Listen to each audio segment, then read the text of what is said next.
día, ¿todo Hola, bien? buen día. Muy Buen día, bien, profe. Buen día, profe. buenos días. Bueno, vamos a arrancar la clase hoy, que esta semana es cortita. Por acá andan los chicos del grupo 3.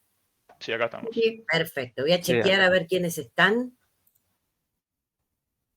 Esperen un minuto, a ver. Azurey, Sí, acá estoy.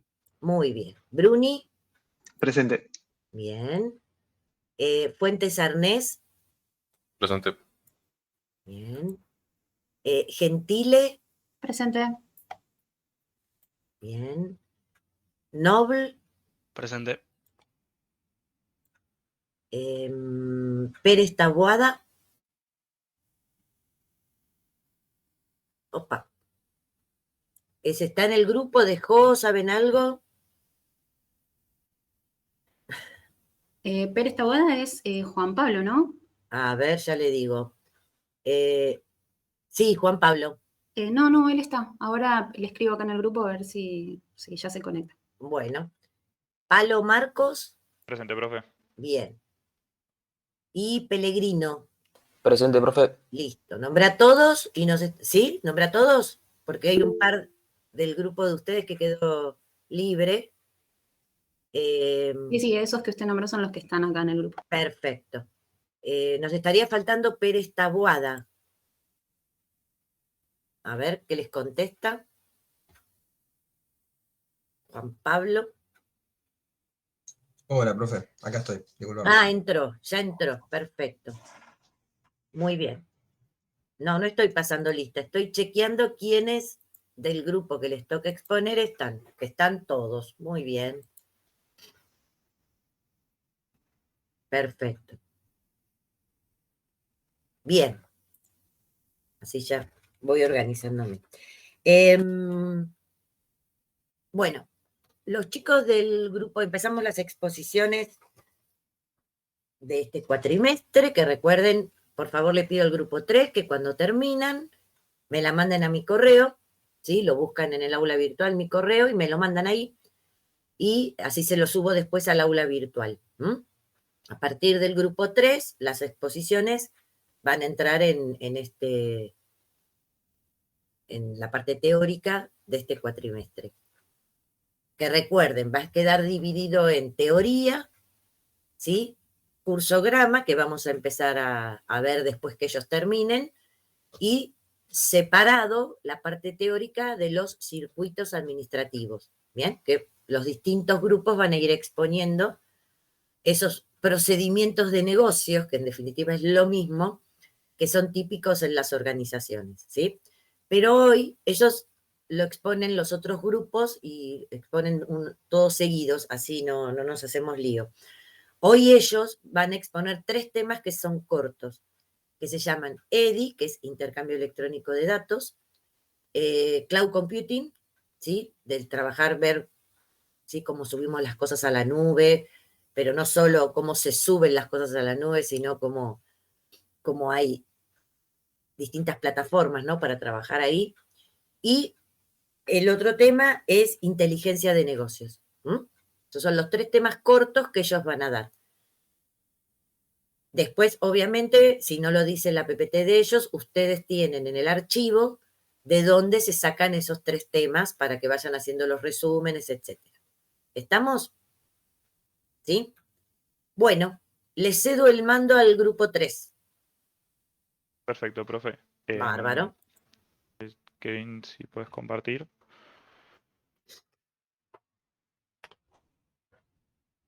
Perfecto. Bueno, buenos días. Nosotros somos el grupo 3. Como primer tema vamos a hablar sobre el intercambio comercial y electrónico. Para entrar un poco en contexto, vamos a hablar sobre que en un contexto de globalización hubo un auge de la informática en la vida cotidiana de las personas y con ello apareció una puesta en marcha de transformaciones que cambiaron las acciones, relaciones y productos que definían el hacer tradicional de las personas. También podemos marcar que se requirió o hubo una demanda de la adaptación del ser humano a situaciones con un plano de acción constante. En la actividad comercial, las transformaciones fueron particularmente notables. Las condiciones y estrategias convencionales de compra y venta sufrieron unos cambios drásticos por estos avances tecnológicos, las barreras espaciotemporales se vieron derribadas y, por último, la manera tradicional de manejar la información y en especialmente los procesos administrativos y burocráticos quedó obsoleta. La adoptación de tecnologías como el almacenamiento de información en la base de datos, la construcción de intranets, el correo electrónico y las tecnologías de intercambio electrónico de datos, conocidas como EDI, crearon el marco técnico-cultural necesario para una transformación profunda de estas estructuras administrativas arraigadas. Para entenderlo mejor, vamos a ver la cita de Larden, el cual hablaba que la adopción de EDI, al igual que cualquier otra tecnología avanzada, implica cambios en los procedimientos comerciales, en la interacción entre las empresas y en la forma en la cual nosotros concebimos los negocios. Ahora vamos a hablar sobre el EDI, pero primero sus comienzos, para entrar también de vuelta un poco de contexto. En este caso, decimos que en 1960 surge la necesidad de una mejor comunicación entre las empresas y con eso dio lugar a los primeros intentos de estandarizar los mensajes electrónicos, en Estados Unidos el X12 y en Europa con el GTDI. Ambos tuvieron éxitos y con el pasar del tiempo llegaron a un estándar común conocido como el EDIFACT, que fue respaldado por las Naciones Unidas. También, con el tiempo, decimos que hubo un cambio en el EDI tradicional hacia mejores propuestas de Internet como el EBXML. Pero también tenemos que remarcar unas cosas importantes. El EDI no se circunscribe o cierra a un modo de transmisión específico. ¿Qué queremos decir? Normalmente se lo asocia el EDI con la automatización de las transacciones comerciales vía web. Pero si nos remontamos al pasado o a unos tiempos atrás, previos al Internet, se puede decir que el EDI es la transmisión de documentos por medio de DVD, cinta magnética, entre otros más. Después de tener este contexto un poco histórico, pasamos a lo que es en sí el EDI. Y el EDI consiste en el uso de telecomunicaciones, sistemas de software apropiados para el intercambio de información comercial en términos preacordados, estructurados y estandarizados entre las empresas vinculadas por un interés comercial. Algunas características sustanciales del EDI son que para transmitir información con EDI se necesita tanto hardware como software. Los datos son sujetos a una transmisión y deben ser documentos estandarizados. Esto para que el emisor y receptor tengan una única interpretación del mensaje. Las empresas emisoras y receptoras deben tener un vínculo comercial previo o interés de generar uno. Ahora hablemos un poco de las ventajas y desventajas del EDI. En el caso de las ventajas, el uso de telecomunicaciones permite romper los límites o barreras geográficas. Al transmitir documentos que son convenidos o estandarizados, permite ahorrar el tiempo en manipulación y procesamiento de información. El pasaje de información de computadora a computadora trae la eliminación de horas hombres abocadas a la carga de información a sistemas de información. Utilizar los documentos electrónicos agiliza los procesos administrativos y posibilita una creciente disminución del papel. La combinación de los bajos costos y la mejor regularización de la información confieren en ventajas competitivas para la organización. También, como se trata de un sistema formal con socios comerciales, todos los participantes trabajan para alcanzar metas iguales. Gracias a las tecnologías, permite a la empresa responder rápido a los pedidos y a las solicitudes de envío. Por lo tanto, crecen los niveles de atención y de calidad. Y por último, los mensajes son recibidos en el sistema de información tan rápido como son requeridos. Pasemos ahora a las desventajas. Solo se puede acceder al EDI a empresas con una solvencia económica, infraestructura tecnológica y capacitación técnica acordes a los desafíos que plantea esta nueva técnica. Con el EDI solo se pueden transmitir documentos estructurados y no información acotada a normas o formatos. Se registran problemas con la concentración de control. Es factible encontrar errores en el procesamiento de la información y en el equipamiento informático dedicado a la tarea y a los sistemas de comunicación. En ciertos casos, la información transmitida por EDI no permanece por un largo periodo, entonces se puede generar pérdida potencial de gestión. Los documentos desde el EDI, al ser electrónicos, pueden ser hackeados. Y por último, existen dificultades propias de implementar el EDI y a estos agregan altos costos producidos por la compra de tecnologías. Ya por último, hablamos de los diferentes niveles de normalización. ¿Qué tratamos de plantear primero? Que para generar un marco de colaboración electrónica entre todas las empresas y que ninguna quede reducida o apartada, se plantearon algunas normalizaciones. Para empezar, tenemos la normalización técnica, que está referida al intercambio y transferencia de documentos y datos a través de la red. La normalización de los procesos, necesaria para que la organización cuente con una forma estándar de definir cómo van a colaborar e intercambiar información y cómo van a definir la responsabilidad de cada parte. Y por último, la normalización documental, para establecer formatos de intercambio de información compatibles, todo visto desde un punto semántico. Bueno, yo ahora les voy a explicar un poco sobre las empresas que utilizan EDI y la clasificación que tienen. Por un lado tenemos empresas iniciadoras y por otro lado empresas seguidoras. Las iniciadoras son las que impulsan el uso del EDI entre sus socios comerciales. Según el elemento que las motiva a adoptar EDI, podemos clasificarlas en buscadoras de excelencia o presionadas por el entorno. Las buscadoras de excelencia son las que piensan que al utilizar EDI van a tener una mayor eficiencia y eficacia en las operaciones. Es por eso que la utilizan, se caracterizan por ser competitivas, proactivas y abiertas a las innovaciones. Y por otro lado, las presionadas por el entorno, si bien comprenden las ventajas que tiene implementar EDI, la terminan utilizando para imitar al entorno, son más bien defensivas más que proactivas. Las organizaciones que forman parte del intercambio de documentos comerciales a través del EDI van a fomentar el sistema de dos maneras. Por un lado, a través de la expansión vertical, es decir, cuando la empresa iniciadora lo utiliza y sus proveedores y clientes terminan utilizándolo también. Y por otro lado, una expansión horizontal, que es como una onda expansiva que generan utilizándolo. Es como que genera una presión en las demás entidades y lo terminan usando también. Por otro lado, las entidades iniciadoras, en su búsqueda por ampliar el radio de acción que tienen utilizando estos mecanismos, tienen tácticas de persuasión. Estas tácticas que van a utilizar para ir trayendo, digamos, más empresas que lo utilicen, pueden ser con una influencia coercitiva o no coercitiva. ¿Qué quiere decir esto? Coercitiva es cuando, en cierto punto, imponen a otra empresa que lo utilice. Y la no coercitiva es cuando lo persuaden por medio de ideas. Por esto, el tipo, digamos, de convencimiento que van a hacer puede ser condescendiente o advertido. El condescendiente es cuando las empresas terminan adoptando el sistema gracias al propio convencimiento, es decir, como que pudieron ver las ventajas que les va a traer utilizar esto, no tienen ningún tipo de riesgo en la relación comercial con esta empresa iniciadora que le está proponiendo utilizar el EDI, entonces aceptan y lo terminan utilizando. Y por otro lado, las advertidas son las que deben incluirse en el proceso, como les decía antes, por ejemplo, puede ser por una amenaza, por ejemplo, utiliza el EDI, si no, no podemos continuar haciendo negocios, o utilízalo porque si no voy a buscar en otro lado otro socio. Entonces lo terminan utilizando porque no les queda otra y la percepción que tienen sobre el EDI pasa a ser negativa. Esto mismo que les acabo de contar, pasame porfa la PPT, Kevin. Esto mismo que les acabo de contar, visto desde el lado de las seguidoras, es cuando ellas se van a sentir atraídas o empujadas.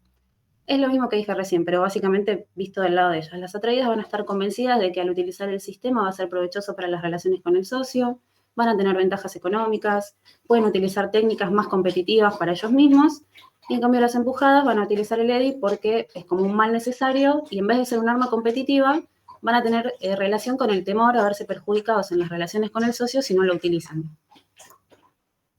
Pasame porfa la PPT. Ahora lo que les voy a explicar es el tipo de estructura comunicacional con el uso del EDI, que puede ser una estructura jerárquica o no jerárquica. La estructura jerárquica es el caso de cuando la empresa iniciadora comienza a utilizar el EDI, tanto con sus socios, con sus clientes, con sus proveedores, y todas las decisiones pasan por ellas. Es decir, como que hay un único jefe que es el que se beneficia con todas las ventajas, toma todas las decisiones, por lo tanto, hay un proceso ágil y fluido en las operaciones.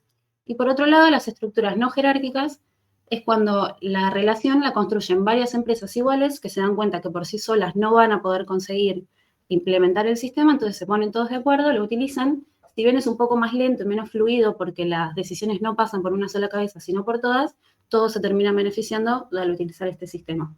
Un ejemplo en Argentina es Código, que es la Asociación Civil de Codificación de Productos Comerciales, es lo que conocemos como el Código de Barras. Pásame, porfa. Después hay dos autores, que son Cepeda Pérez y Plaza Mejía, que toman 4 pilares para determinar qué es lo que predispone a las empresas a adoptar el EDI. Uno son los valores personales de la dirección, es decir, del jefe o el líder. la incertidumbre respecto de la adopción de EDI, las consecuencias de la inclusión de EDI en otras organizaciones y la estructura de los vínculos interorganizacionales previos. Es decir, ellos con estos 4 pilares evalúan qué tanto las empresas se animan o no a utilizar el EDI. Bueno, en base a estas 4 dimensiones, ellos elaboraron una serie de hipótesis, nosotros acá pusimos las más importantes. La primera es que las entidades lideradas por directivos con actitudes más positivas tienen mayor propensión a adoptar EDI, porque eso, el tener esta actitud positiva, reduce la incertidumbre. Por otro lado, la percepción de buenos resultados en otras entidades que ya lo utilizaron previamente también está relacionado positivamente con la propensión a adoptar EDI. Y por otro lado, las entidades que tienen mayor propensión a adoptar EDI tienen relaciones interorganizacionales con un grado de mayor solidaridad, flexibilidad frente a los cambios y reciprocidad.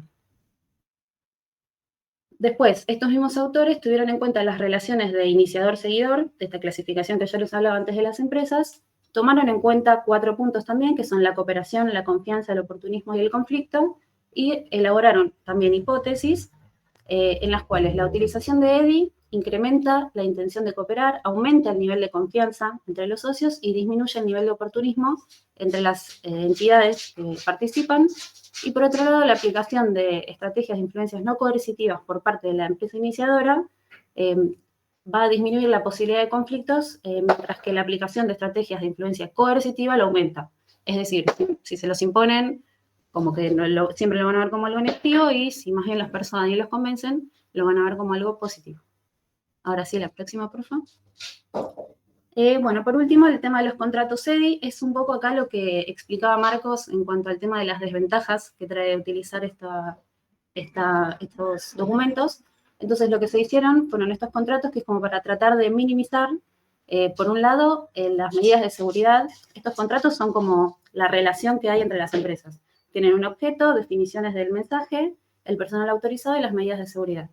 A través de esto, lo que se trata de hacer es que sea más eficiente, lo más seguro posible, que acá donde dice, por ejemplo, personal autorizado para el envío y recepción de los mensajes, es decir, que no se filtre nada. Y las definiciones del mensaje es que esté compuesto por indicación expresa del contenido de las operaciones, el destinatario del mensaje, acuse de recibo, etc. Es como para regularlo lo más posible y que sea lo más eficiente. Bueno, bueno, hace poco mis compañeros estuvieron hablando cómo se intercambian los datos electrónicamente. Ahí entran los documentos electrónicos. Un documento electrónico se crea mediante manipulación de señales electrónicas, se almacena en formato digital en la memoria de un ordenador u otro dispositivo informático similar, y solo puede ser interpretado o comprendido por las personas a través de un proceso de conversión que vuelve legible y comprensible el conjunto de señales numéricas. Ahí entra un documento electrónico en formato de EDIFACT, tal como dije que los documentos electrónicos pueden ser realizados bajo diferentes estándares o lenguajes. El EDIFACT sigue siendo uno de los estándares más utilizados. Este estándar establece un conjunto de reglas de sintaxis que se usan para estructurar el protocolo de intercambio interactivo. Permite un intercambio seguro de documentos y archivos comerciales a través de múltiples países e industrias. Un ejemplo que tenemos acá, vamos a hablar de una empresa A le compra a una empresa B el producto tomate de lata de 200 gramos, y este sería un fragmento del formato de EDIFACT de cómo enviaría una orden de compra a una empresa A la empresa B. A continuación, ahí, como dice la diapositiva, decodificaremos la información contenida en un ejemplo anterior, los segmentos que pueden encontrarse con el segmento cabecera del mensaje identifica las partes convenientes, el NAND, segmento que identifica a las partes intervinientes en la transacción, link, segmento que identifica cada línea de orden de compra, el IMD, el segmento de descripción del artículo, el QTI, segmento que para identificar las cantidades, y el PAC, segmento para identificar los embalajes. Supongamos que la empresa que recibe la orden de compra tiene instalado un software X que utiliza archivos de formato Excel solamente. Cuando recibe la orden de compra del proveedor, debe convertir el archivo en formato EDIFACT al formato Excel para poder incorporarlo en su sistema informático. Ahora bien, para dar soluciones a la complejidad de procesamiento que presenta este tipo de documentos, diversas empresas se han dedicado a desarrollar productos de software que permitan traducir este formato a uno que puedan necesitar las organizaciones en cuestión. E inclusive, las mismas organizaciones receptoras se han abocado en el desarrollo de productos acorde a las necesidades propias. ¿Me pasa el PPT, por favor? Gracias. Cuando reciben la orden de compra proveniente del proveedor, deben transformar el archivo en formato de EDIFACT a la estructura de Excel para que puedan ser integrados en su sistema informativo.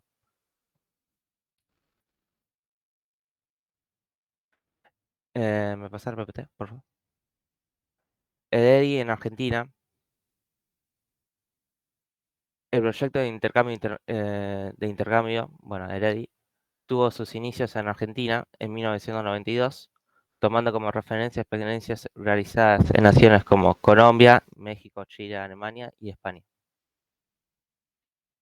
Este esfuerzo fue liderado por Código y contó con el respaldo de la Cámara Argentina de Supermercados y Autoservicios.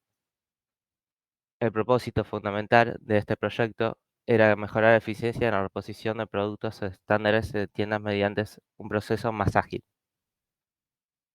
En 1995 se dio un inicio a EDIForum, una plataforma que convergía diversas iniciativas en el desarrollo del concepto de EDI, con el respaldo de la Secretaría de Ciencia y Tecnología de la Nación.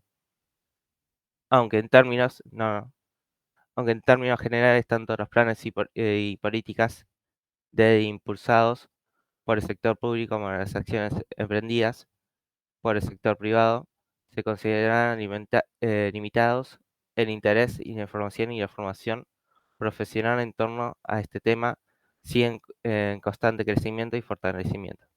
Esto augura un futuro sumamente prometedor en este campo. Ahora sí. La implementación EDI de resguardo de documentos al proceso correlativo en desarrollo informático nos permite evolucionar hacia un estadio otro en el modo de relacionarnos, de generar intercambios y de registrar sus flujos. La voluntad de acompañar este proceso desde las entidades gubernamentales debería ahora manifestarse en acciones de promoción y estímulo dirigidas al sector empresario para activar las transformaciones necesarias que haga de la excepción a la regla. ¿Me va a pasar el PPT, por favor? Bueno.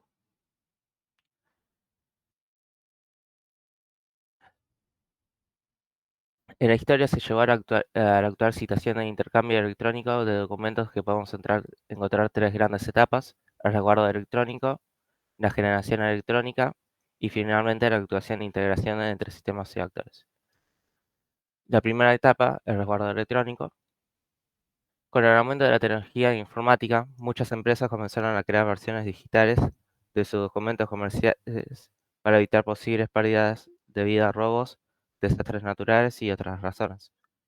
Inicialmente, la solución consistía en confiar a la tarea de empresas especializadas que ofrecían depósitos seguros con altos estándares de protección para prevenir pérdidas de material. Pero con el tiempo, las mismas organizaciones también adoptaron el enfoque de resguardo electrónico de sus documentos de forma autónoma. Esto implica digitalizar y guardar sus facturas y otros archivos en diversos medios de almacenamiento electrónico como discos duros, cintas magnéticas, servidores externos y más. La segunda etapa, la generación electrónica.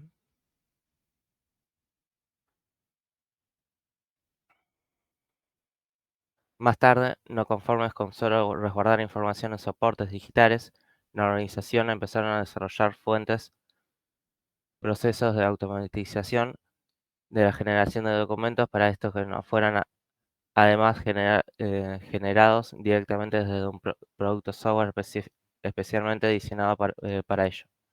Un ejemplo fue la preimpresión de formularios que solo contenían el formato sobre los que luego desde un producto software se realizaban el volcado de los datos requeridos.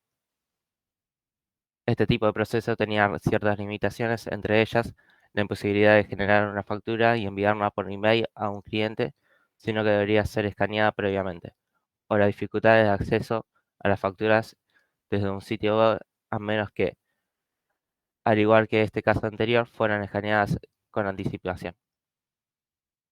Posteriormente, algunas empresas comenzaron a generar directamente desde sus sistemas informáticos un archivo en formato PDF con documentación que enviaban a sus clientes o dejaban disponible en un sitio web.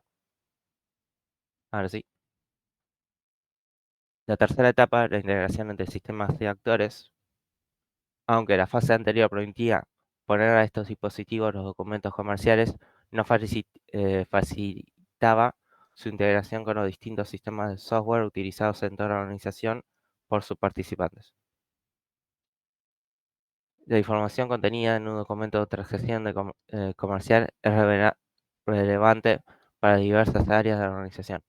Sin embargo, surge el desafío de cada una de estas áreas suele emplear diferentes tipos de software para sus actividades.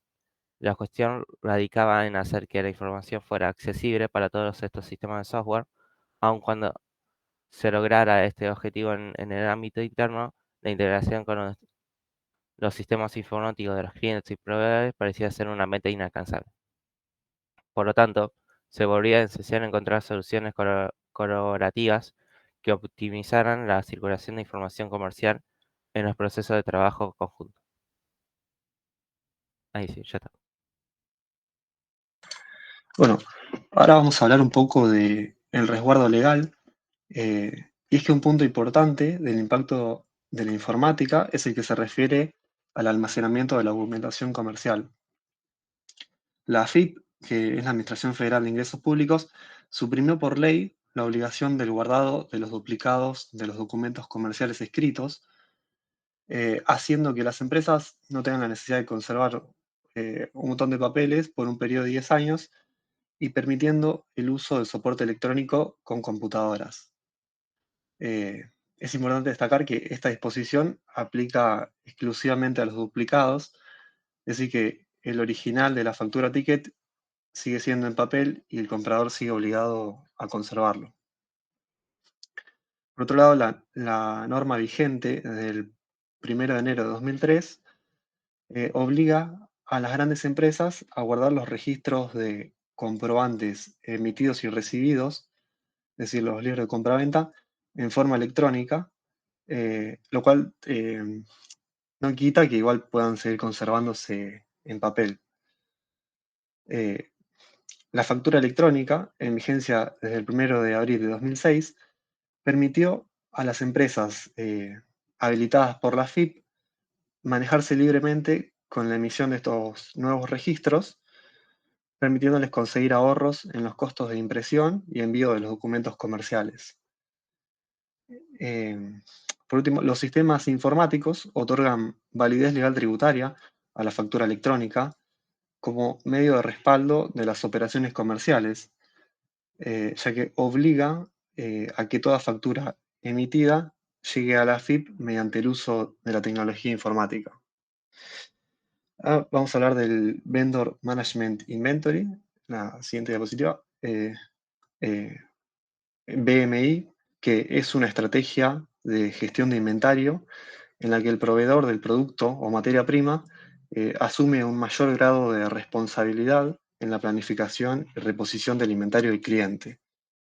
En el BMI, el proceso tradicional de compra por parte de un cliente a un proveedor es modificado para que el mismo proveedor realice las órdenes de compra en nombre del cliente.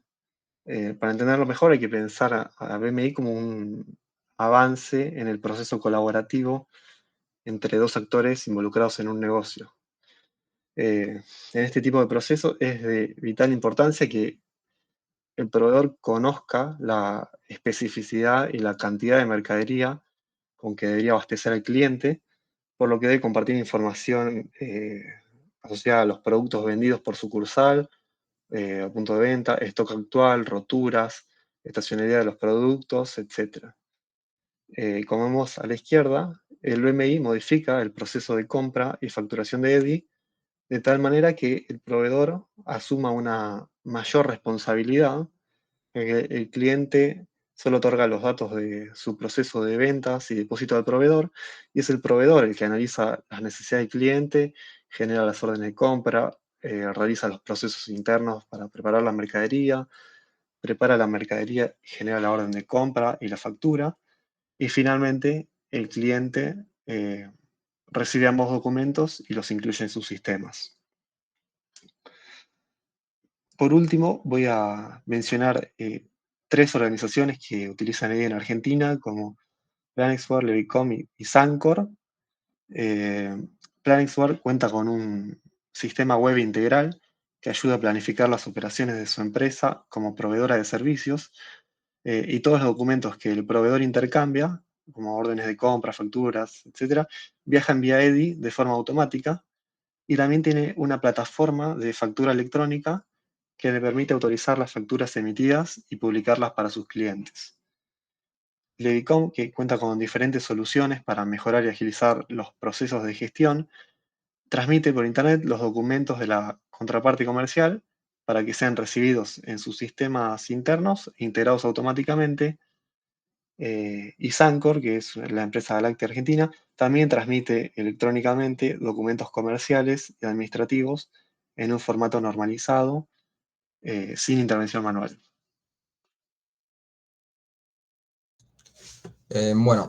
Hablando sobre las problemáticas actuales en el manejo de la información, la informática provee herramientas para manejar de forma más efectiva y rápida la información que genera, procesa y distribuye en una organización.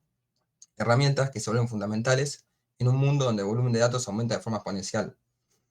En 2011 se llevó a cabo un estudio que pretendía cuantificar la información almacenada en el mundo hasta ese momento.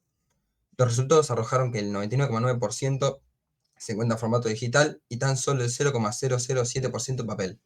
Esto demuestra la necesidad fundamental de poseer tecnologías robustas y flexibles a la vez, que permitan que sea de manera automatizada para soportar el incremento de los datos producidos dentro y entre las organizaciones, y administrar la información que de ellos se desprende. El volumen de datos no es el único problema por el que una compañía debe preocuparse. La sensibilidad de la información y la velocidad con la que se accede a ella también constituyen factores a tener en cuenta a la hora de planificar dónde y cómo será almacenada. Pásame la PPT. Bueno, ante estas problemáticas que constituye el manejo de estas variables, el volumen, la seguridad y el acceso a los datos en un sistema de información, las empresas han propuesto distintas soluciones a lo largo de la historia. A comienzos de los 70, la tecnología mainframe dominaba el mercado, caracterizada por la computación centralizada en grandes máquinas que requería instalaciones especiales y acondicionadas para su funcionamiento. Los equipos eran demasiado costosos y solo accesibles por empresas multinacionales. A fines de los 80 apareció un nuevo paradigma basado en la arquitectura cliente-servidor. El procesamiento y el poder de cómputo ya no dependía de un gran ordenador central, sino que se dividió en muchos servidores que establecían comunicación con sus clientes, entregando un resultado de valor ante la consulta de un solicitante. Ante aumentos significativos en el flujo de tráfico de datos, el paradigma presenta fallas que obligan a buscar otra solución. Por tal motivo, iniciándose el siglo XXI, aparece una forma basada en la autoescalabilidad y flexibilidad de los recursos de hardware y software, junto con metodología que permita su correcta implementación en las organizaciones. Esta tecnología es conocida como Cloud Computing.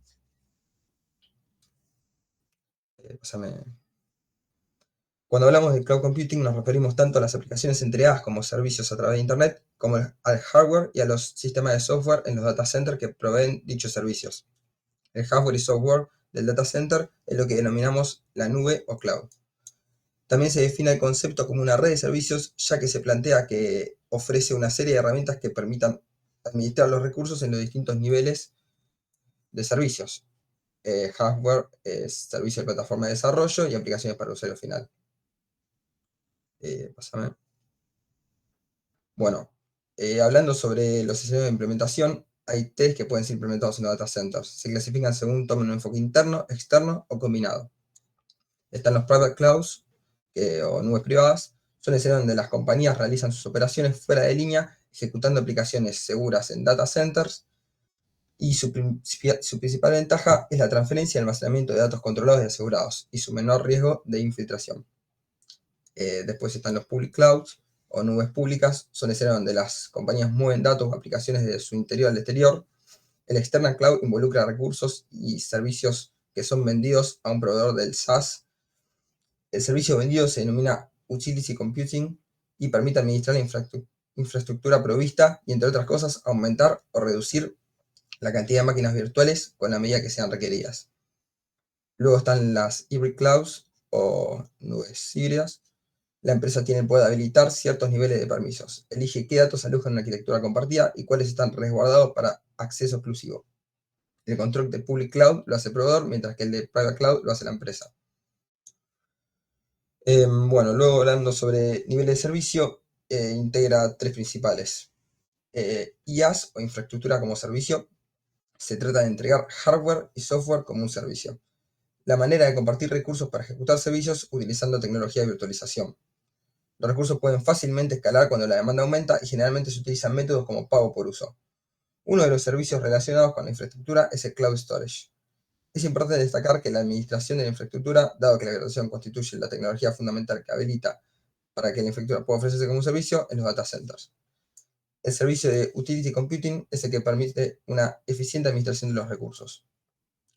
Luego PaaS, plataforma como servicio, consiste en entregar una plataforma de desarrollo de aplicaciones como un servicio para desarrolladores en la web. Es aquí tal vez donde reside la mayor desventaja de Cloud Computing. Las interfaces de programa de aplicaciones, las APIs, para la computación en la nube, son todavía propiedad de cada vendedor, es decir, no han sido estandarizadas. En consecuencia, los clientes no pueden extraer sus datos y hacerlos correr en otros programas fácilmente. Luego SaaS, software como servicio, provee el software y los datos como un servicio sobre Internet. A saber, es a través de las SDP, plataforma de delivery de software, que se entrega el servicio. Las principales características del SaaS son: una misma aplicación de SaaS puede poder ser ejecutada en una misma infraestructura por varios clientes. Solo una versión de aplicación está disponible para todos los clientes. Las compañías las van mejorando para que sus clientes sigan utilizando la aplicación y no le cambien por otra que ofrece mejores servicios. La actualización y mantenimiento se realizan en la nube. Diferentes proveedores pueden ofrecer sus aplicaciones desde una infraestructura compartida y usualmente se utiliza el modelo de licencia llamado Pay As You Go, que permite al usuario pagar por medida de uso tiempo del servicio. Un aspecto fundamental del desarrollo de SaaS es que forma parte de lo que se llama ciclo de vida de software ágil, que intenta buscar nuevas metodologías de desarrollo, implementación y prueba a través de estrategias que permitan crear aplicaciones en el menor tiempo posible.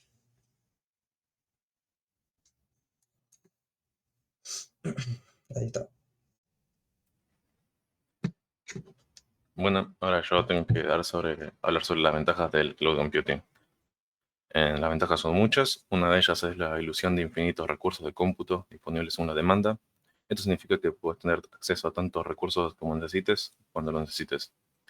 Otra ventaja es la habilidad de pagar por uso de recursos de cómputo según las necesidades particulares en un corto plazo. Esto significa que solo pagas por lo que usas, lo que puede resultar en un ahorro significativo en comparación con tener que comprar y mantener tu propia infraestructura. Además, el cloud computing permite reducir el costo total de propiedad, ya que minimiza los costos de hardware y software. También ofrece la posibilidad de contratar servidores ubicados en cualquier parte del mundo, lo que puede ser muy útil para empresas con operaciones globales. Otras ventajas incluyen una gran capacidad de almacenamiento, la autoescalabilidad, el cost associativity, que esto es usar cientos de computadoras por un corto tiempo, cuesta lo mismo que usar pocas por mucho tiempo, y el desvío del riesgo del proveedor. Esto último significa que se minimiza el riesgo de adquirir nueva infraestructura, ya que el usuario solo se encarga de su propio desarrollo, y los problemas ligados a servidores y redes pertenecen al vendedor del servicio. Luego las desventajas. Los modelos de arquitectura propuestos en diversos trabajos de cloud computing varían de acuerdo al proveedor, lo cual genera ambientes heterogéneos que hacen compleja la interconexión intercloud. Esto está relacionado a la seguridad y el acceso de una que una organización tiene sobre su información. Lo que quiere decir es que si cada proveedor de servicios en la nube maneja distintos protocolos, el cliente tendrá que analizar cómo mirar su información. La otra desventaja es la imagen de debilidad o inseguridad que transmite a una organización el acto de delegar el almacenamiento de información sensible a otra empresa. Este es uno de los principales factores por los que muchas compañías son reticentes a adoptar la nueva tecnología, aunque al igual que las técnicas de EDI, las empresas se manejan con estándares de encriptación y políticas de servicio que cubren la mayoría de los aspectos referidos a la seguridad de los actos que alojan. Luego, ¿cuándo tomar la decisión de operar con Cloud Computing? Es importante tener en cuenta que su autoescalabilidad permite al comprador de la nube tener siempre disponibles recursos tanto físicos como de software, sin la necesidad de preocuparse por calcular tendencias en el uso de servicio. Si se hace manualmente, un sobreaprovisionamiento de máquinas conduce a la subutilización de las mismas, que incurren gastos innecesarios. En cambio, si los cálculos de picos máximos en el uso y el requerimiento de los recursos están subestimados y no se compran tantas máquinas como la demanda lo requería, algunos usuarios de servicio podrían quedar afuera. Esto llevaría no solo a la pérdida de potenciales clientes por mala imagen, sino también a la pérdida definitiva de aquellos que fueron rechazados por un sistema por no poseer la capacidad necesaria. Por el contrario, las características del Cloud Computing permiten pagar por recursos utilizados con alta escalabilidad, flexibilidad y bajos costos. Bueno, ahora vamos con la inteligencia de negocios.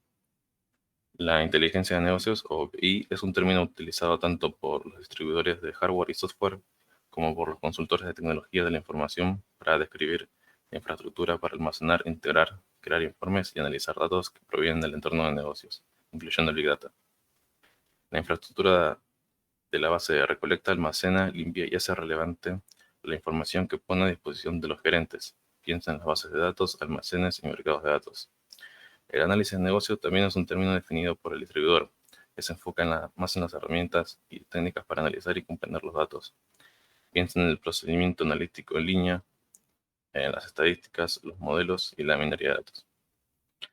Fundamentalmente, la inteligencia y el análisis de negocios se refieren a integrar todos los flujos de información producidos por una compañía en un solo conjunto coherente de datos a nivel empresarial, para después, mediante el uso del modelado, las herramientas del análisis estadístico y las herramientas de minería de datos, tratar de comprender todos estos datos de modo que los gerentes puedan tomar las mejores decisiones y realizar mejores planes.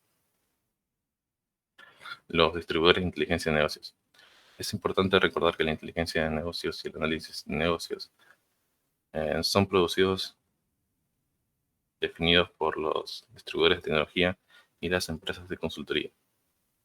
Consisten en suites de hardware y software vendidas en primera instancia por los distribuidores de grandes sistemas a las muy grandes empresas. Los 5 proveedores más grandes de estos productos son Oracle, SAP, IBM, Microsoft y SAS. Los productos de Microsoft están orientados a empresas de pequeñas a medianas y se basan en las herramientas de escritorios conocidas por los empleados como Excel, las herramientas de colaboración de Microsoft SharePoint y el software de base de datos de Microsoft SQL Server. De acuerdo con Gartner Inc., el mercado global de inteligencia y análisis de negocios fue de 14,4 mil millones en 2013. Esto hace que de la inteligencia y el análisis de negocios uno de los segmentos más grandes y de mayor crecimiento en el mercado de software de Estados Unidos. Para el entorno de la inteligencia de negocios. Hay 6 elementos en el entorno de inteligencia. Los datos de entorno de negocios. Las empresas deben lidiar con datos tanto estructurados como no estructurados que provienen de muchas fuentes distintas, entre ellos Big Data. Los datos se tienen que integrar y organizar de tal forma que los humanos encargados de tomar las decisiones puedan analizarlos y utilizarlos. La infraestructura de inteligencia de negocio. Se basa en un sistema de bases de datos que captura datos relevantes para la empresa. La información se almacena en bases de datos transaccionales o se integra en un almacén de datos empresarial o en mercados de datos interrelacionados. El conjunto de herramientas de análisis de negocios utiliza un conjunto de herramientas de software para analizar datos y producir informes, responder las preguntas planteadas por los gerentes y rastrear el progreso de la empresa utilizando los indicadores claves del desempeño. Métodos, usuarios y gerenciales. El hardware y software de la inteligencia de negocios son tan inteligentes como los humanos que los utilizan. Los gerentes utilizan métodos gerenciales para definir objetivos estratégicos y medir el progreso. Sin una sólida supervisión, el análisis de negocios puede desviarse de lo importante. Solo los humanos pueden hacer prompts inteligentes. Plataforma de entrega. Los resultados de la inteligencia y análisis de negocios se entregan a los gerentes y empleados de varias formas. Los MIS, DCS y ISS entregan información a distintos niveles de la empresa. En el pasado, estos sistemas no podían compartir datos. Ahora un paquete de inteligencia y análisis de negocios puede integrar toda esta información. El último, la interfaz de usuario. Los empresarios ya no están atados a sus escritorios. Las herramientas de visualización de datos como gráficos y diagramas ayudan a aprender más rápido. Las suites de software de análisis de negocios pueden entregar informes en dispositivos móviles y en el portal web de la empresa. El software de análisis de negocios está agregando capacidades para publicar información en las redes sociales para dar soporte a la toma de decisiones en un entorno de grupo en línea.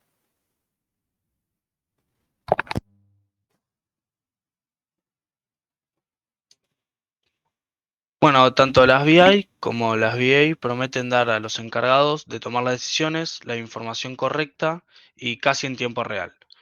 Las herramientas analíticas son las que los ayudan a entender la información y a tomar las acciones correspondientes. Las 6 funcionalidades analíticas que dan los sistemas de BI para lograr estos fines son las que vemos en pantalla. Primero, los informes de producción, que básicamente son informes que están predefinidos con los requerimientos específicos de la industria. Estos informes pueden ser del área de ventas, de call center, de marketing, de adquisición y soporte, de cadena de suministros, de finanzas y de recursos humanos. Después, los informes parametrizados, que son informes en donde los usuarios son los que ingresan diferentes parámetros en una tabla dinámica para poder filtrar los datos y aislar sus impactos. Después tenemos los tableros de control o cuadros de mando, que son herramientas visuales para presentar los datos del desempeño definidos por los usuarios. Tenemos la creación de consultas, búsquedas o informes apropiados, que como el nombre lo indica, esta funcionalidad permite a los usuarios crear sus propios informes con base en las consultas y las búsquedas. Después tenemos el desglose o drill down, que es la habilidad de poder pasar de un resumen de alto nivel a una vista más detallada. Y por último tenemos los pronósticos, escenarios y modelos, que esta funcionalidad se refiere a la habilidad de realizar pronósticos lineales o análisis del tipo qué pasaría si y poder analizar los datos. Pásame la diapositiva, por favor. Gracias. Bueno, ¿quién utiliza la inteligencia y el análisis de negocio? Como se puede ver en el gráfico, aproximadamente el 80% de los que utilizan la inteligencia de negocio son usuarios casuales que dependen en gran medida de los informes de producción. Por otro lado, los ejecutivos de nivel superior tienden a usar la inteligencia de negocios para monitorear las actividades de la empresa mediante el uso de interfaces visuales, como pueden ser los tableros de control y los cuadros de mando antes mencionados. Y pasando a los gerentes de nivel medio y a los analistas, es probable que estos se sumerjan en los datos y el software para introducir consultas, entre otras cosas. Por último, los empleados operacionales, junto con los clientes y proveedores, analizarán los informes que ya están preempaquetados. Pasa la diapositiva, por favor. Bueno, vamos a hablar del análisis predictivo. El análisis predictivo funciona como herramienta en el análisis de la inteligencia de negocios. Lo que hace es modelar los eventos y comportamientos futuros, como por ejemplo la probabilidad de que un cliente responda a una oferta de comprar un producto. Para lograr esto se usa análisis estadístico, las técnicas de minería de datos antes mencionadas, los datos históricos y así se pueden predecir las tendencias y los patrones de comportamiento en el futuro. Pasa de diapositiva. Bueno, de la mano con el análisis predictivo están los análisis de Big Data, que para dar un contexto, el Big Data son los conjuntos de datos o las combinaciones de estos conjuntos cuyo volumen, variabilidad y velocidad dificultan su captura, gestión o análisis mediante tecnologías convencionales. Estos datos se están empezando a usar tanto en el sector público como en el sector privado, incluyendo tanto datos de social media, transacciones de clientes y los resultados de sensores y máquinas. Por ejemplo, en el e-commerce, muchos vendedores minoristas tienen herramientas que realizaban recomendaciones de productos a los visitantes del sitio web donde compraban y para estimular sus compras y sus decisiones. El problema con esto era que estas recomendaciones se basaban en los comportamientos de grupos similares. Por ejemplo, los que compraban de menos de 50.000 pesos o de personas de 18 y 25 años, pero no incluía a todas las personas que utilizaban el sitio web. Por lo que ahora algunos vendedores están utilizando el análisis de Big Data para individualizar más sus recomendaciones y así generan más retención de clientes y más compras. Después, en el sector público, estos análisis de datos están impulsando un cambio a ciudades más inteligentes, para así poder tomar mejores decisiones en cuanto a cómo dirigir las ciudades y dar servicio a sus residentes. Bueno, voy a hablar sobre inteligencia y análisis operacional. La inteligencia operacional es un tipo de monitoreo de actividad de negocios que sirve para la toma de decisiones operacionales. La Internet de Cosas crea enorme flujo de datos de actividad de web, teléfonos inteligentes, sensores, medidores y dispositivos de monitoreo, que pueden usarse para inteligencia operacional sobre la actividad dentro y fuera de la organización. El software para la inteligencia y análisis operacional permite a las organizaciones analizar estos flujos de Big Data a medida que se generan en tiempo real. Un ejemplo de inteligencia operacional es el uso de los datos generados por los sensores en camiones, remolques y contenedores intermodales. Los sensores monitorean la ubicación, los comportamientos de conducción, los niveles de combustible y si un remolque o contenedor está cargado o vacío. Los datos de los sensores del tanque de combustible ayudan a la compañía a identificar la ubicación óptima en la cual un conductor debe tenerse para cargar combustible, con base en lo que resta en el tanque, el destino del camión y los precios del combustible en ruta. Las compañías pueden establecer alerta de activación sobre los eventos o hacer que se alimenten en tablero de control en vivo para ayudar a los gerentes con sus decisiones. ¿Me pasás? Análisis de la ubicación. La decisión interactiva sobre ciudades inteligentes también describe los datos y las decisiones con base en los datos de ubicación.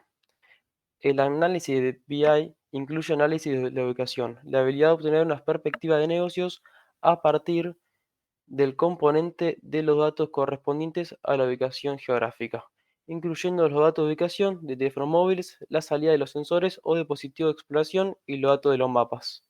Brinda información útil sobre zonas y público específico para una mejor toma de decisión.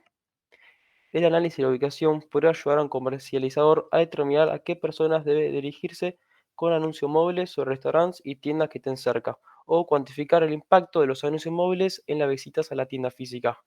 Por ejemplo, la aplicación de Starbucks identifica las ubicaciones geográficas que produzcan una relación alta entre ventas e inversión, además de un volumen elevado de ventas por tienda. ¿Me pasás? Sistemas de información geográfica. Los sistemas de información geográfica promocionan herramientas para ayudar a los encargados de tomar decisiones a visualizar los problemas que se benefician de los mapas. El software Sistema de Información Geográfica vincula los datos de ubicación sobre las distribuciones de personas u otros recursos con puntos, líneas y áreas en un mapa.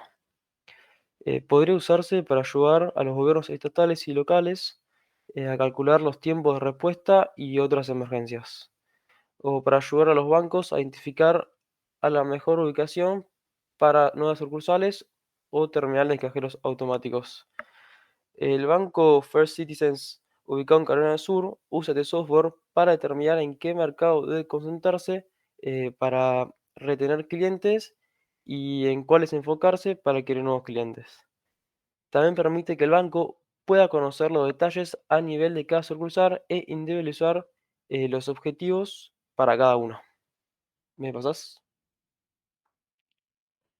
Hay dos estrategias distintas para adoptar capacidades de inteligencia de negocios y análisis de negocio para la organización. La primera solución, soluciones integradas de una sola fuente, que tiene el riesgo de que un solo distribuidor provea una solución hardware y software para toda la empresa, la cual queda a la merced del distribuidor para poder fijar precios, para poder fijar los precios.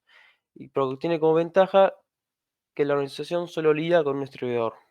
Y la otra estrategia es la solución con varios de los mejores distribuidores. Esto ofrece mayor flexibilidad e independencia. El riesgo es que se producen dificultades al integrar el software con la plataforma de hardware, así como del otro software.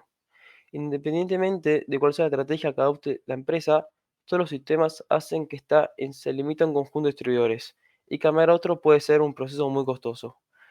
Una vez que se capacitan miles de empleados en todo el mundo para utilizar un conjunto específico de herramientas, es muy difícil cambiarlo. Ya está. Bueno, muchas gracias. Bueno, muy bien. Fíjense que esto de inteligencia de negocios, ¿sí? Está relacionado con los sistemas de información que vimos la semana pasada. Está sobre todo al principio que les hablaba de cómo era el entorno de esta inteligencia de negocios y les hablaba de las plataformas, ¿sí? O de los sistemas de información de toma de decisiones que vimos la semana pasada. ¿Se acuerdan que hablamos de sistemas transaccionales y sistemas de toma de decisión? Después léanlo bien y cualquier duda que tengan lo preguntan o nos consultan. ¿Estamos?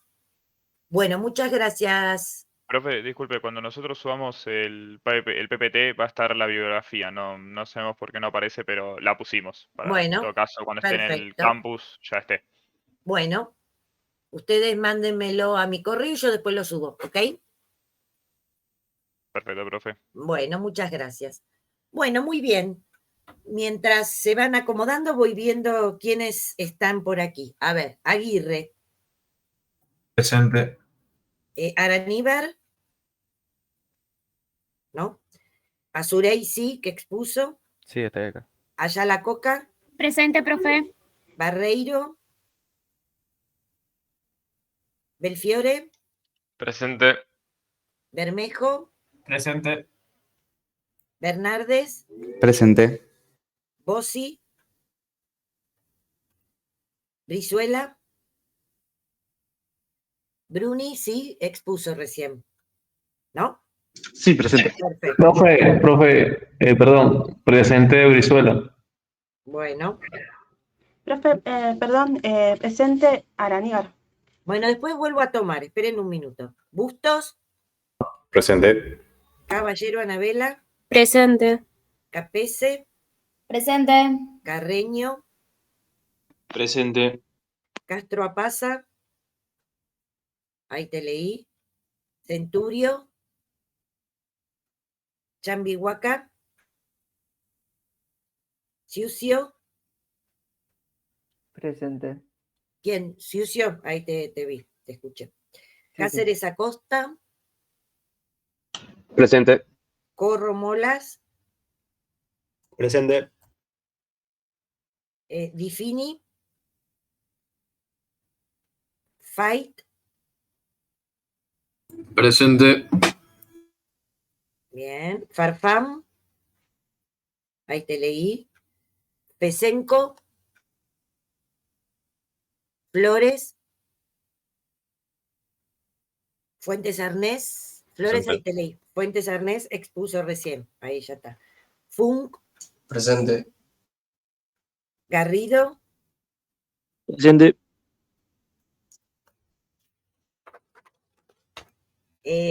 Gentile también expuso, Sí, sí. Guía Feroldi, Presente. Gómez Agustina, González Achával, Guisada, Presente.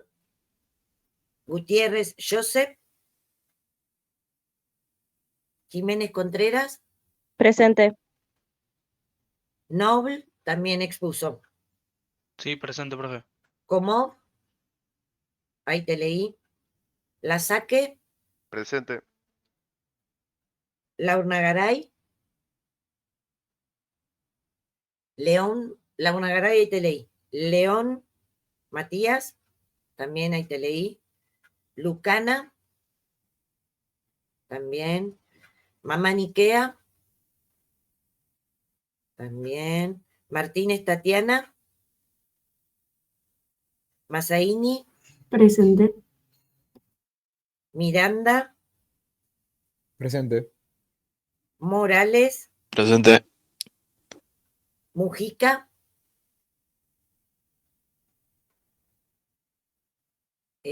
Musante. Presente, profe. Bien. Palo está porque es el que expuso. Panigada. Ahí te leí.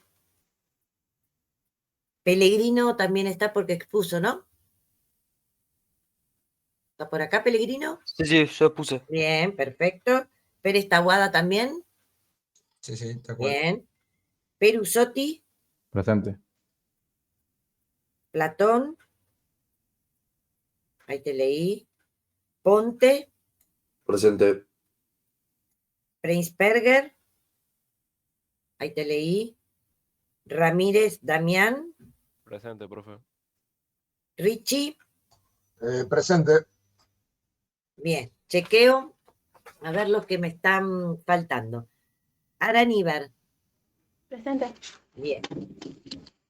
Barreiro. Ahí te leí. Bossi. Chambihuaca. Difini. Fesenco.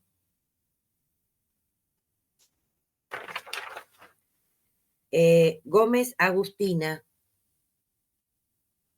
González Achával. Una consulta, profe. Ese chico que dijo es Ariel, puede ser.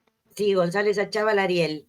Avisó por el grupo 4 que abandona la materia. Ah, Así que nada, para que lo anote. Y también del grupo se fue Adrián, que de apellido Ramírez. a ver. Ramírez Damián. No, No. Adrián. No. Espera, dame un minuto. Ok, yo por las dudas, porque avisaron esos dos chicos que se fueron Está del bien, grupo 4. González Achával sí, pero Ramírez no se llama Damián. De hecho, Adrián. No. De hecho, está acá. Ramírez, Sí, estoy acá. ¿vos No, estás yo con no. ellos? No. No, yo no abandoné. Espera, ¿de qué grupo son? El que digo yo es el 4. 4. Y se llama del chico Luis Adrián. Bueno, acá hay un Adrián que abandonó el grupo de WhatsApp y estaba chequeando la lista y me figuraba su nombre. Así Sí, que ese lo pusimos chico, mal, capaz, no sé. ese Ramírez, Luis Adrián, ya quedó libre hace muchísimo. Ah, listo, joya, entonces. Listo, así que a él, de su grupo, hay varios libres. Sí, mejor, así ya se van reacomodando, van quedando grupos normales, ¿no? De 15.000 personas.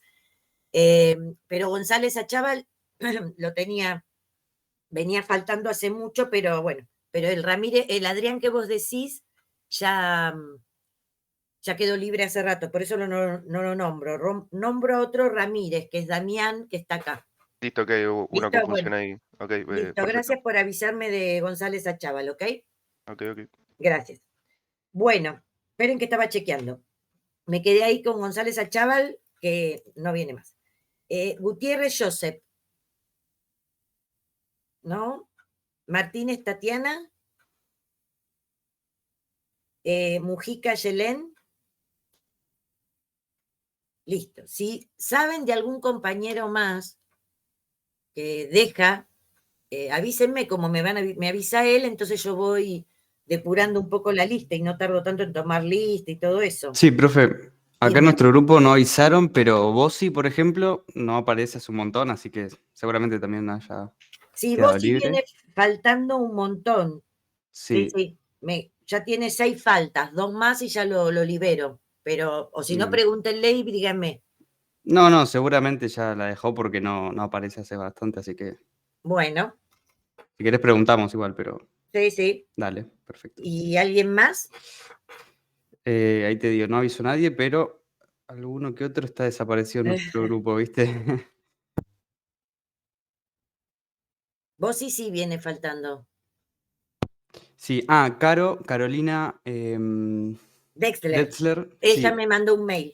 Perfecto. Ella sí hoy me mandó un mail diciendo que se ve que cambia de facultad o algo. Sí, Sí, bien. ella sí hoy me mandó un mail para avisarme. Confirmados Por eso esos dos, sí. no la nombré ya a ella porque Es verdad. ella no nombraste. ya me avisó. Buenísimo. Las inasistencias yo no las tengo. Ustedes tienen que chequear en el SIU y si no está en el SIU, oficina 309, allá en Medrano. ¿Bien? Que es la parte que ustedes le maneja el tema de inasistencia. Recuerden que a la octava falta automáticamente el SIU los da de baja. ¿Está? Así que vayan cuidando, chequen las faltas que tienen, etcétera. ¿Bien? Bueno, ¿alguien más quiere avisar de algún compañero que venga, que no venga más o que se está quedando, ¿sí? Que desapareció? Profe, sí me tomó la asistencia. ¿Eh? Sí me tomó la asistencia. ¿Y tomé asistencia? Sí me tomó la asistencia de Brizuela. Sí, no te volví a nombrar. ¿Sí? Pues. Bueno, ¿estamos? Perfecto. Bueno, listo, terminamos los trámites administrativos. Entonces, la idea hoy es empezar a ver la parte teórica, un rato por lo menos. Vuelvo a repetir, por favor, el grupo 3 no se olvide de mandarme las PPT estas, ¿sí? Ya sean PPT o PDF, como ustedes quieran, así ya las subo al aula virtual. Yo ya se lo envié, profe. Ya. Perfecto. Espere que, mire, justo tengo ahí un...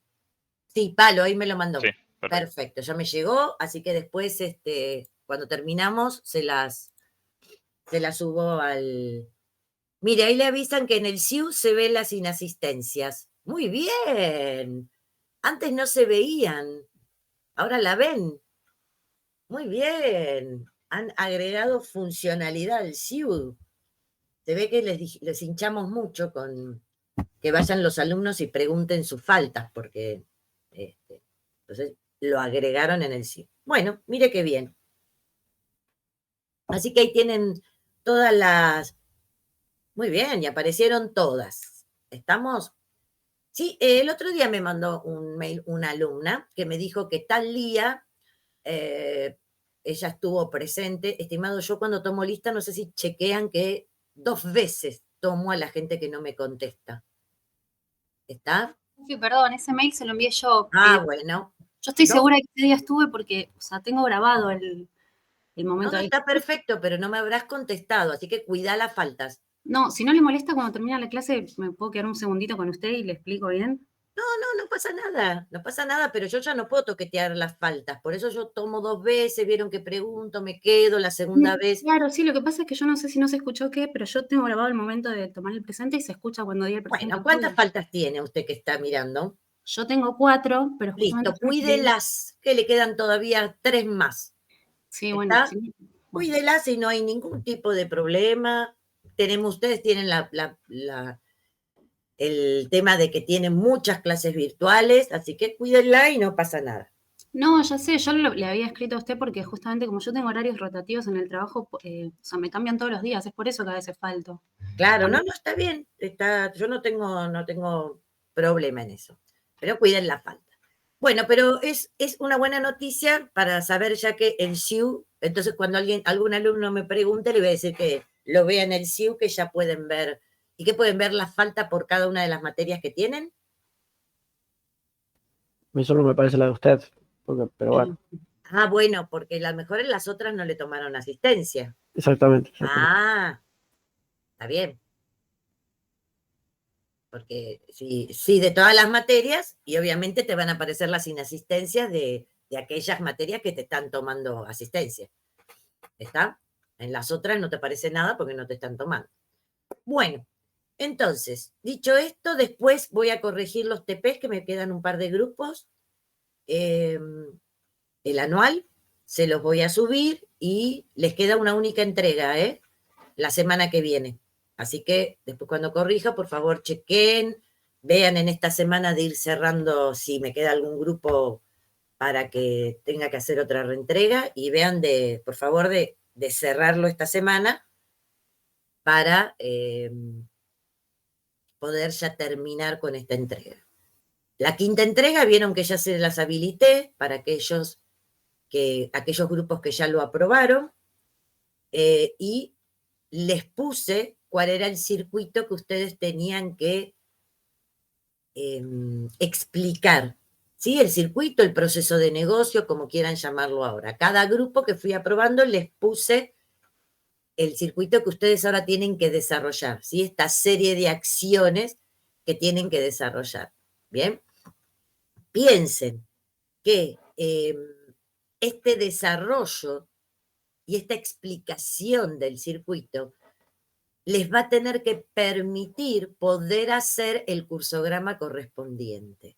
Entonces, la idea es que ustedes vean para qué sirve el cursograma, ¿sí? Y, bueno, obviamente toda la simbología que vamos a utilizar en el cursograma, ¿ok? Entonces, voy a presentarles unas PPT que tienen que estar viendo que dice cursograma. Sí. Perfecto. Sí, Muy sí. bien. Sí. Genial. Entonces, vamos a empezar a ver. Esta es la parte práctica que vamos a tener en el segundo cuatrimestre. ¿Ok? Es una técnica que ahora vamos a ver para qué sirve, pero es más larga que hacer un organigrama. ¿Ok? Porque obviamente tiene mucha más simbología.